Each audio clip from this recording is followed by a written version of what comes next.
Et si je te disais que c'est plus difficile de limiter la course d'un personnage que de le faire courir? Reste jusqu'au bout, tu vas découvrir comment j'ai résolu ça pour mon idle RPG. Je code un idle RPG interactif jour 3. Après avoir codé un système pour esquiver, aujourd'hui on va ajouter de l'endurance à notre personnage. Mais avant ça, ajoutons quelques actions pour notre héros. Actuellement, il peut marcher, courir et esquiver. On va lui ajouter la possibilité de sprinter.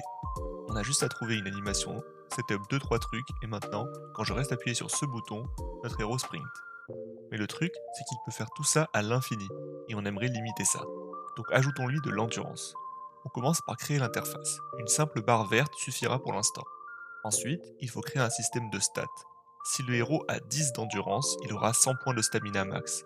Une fois que c'est fait, on modifie les fonctions qui gèrent le sprint et les esquives pour leur faire retirer des points de stamina, et surtout pour empêcher leur exécution si on n'a pas assez d'endurance. On n'oublie pas de mettre à jour notre barre dès que la stamina change et c'est fini. On a notre barre d'endurance qui descend quand on sprint ou fait une roulade, et si elle est vide, on ne peut plus faire d'action qui coûte de la stamina. Sauf que là, notre barre ne remonte jamais.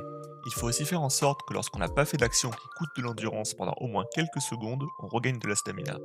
Et voilà, maintenant notre héros peut dépenser de l'endurance en faisant des actions et en regagner lorsqu'il ne fait rien.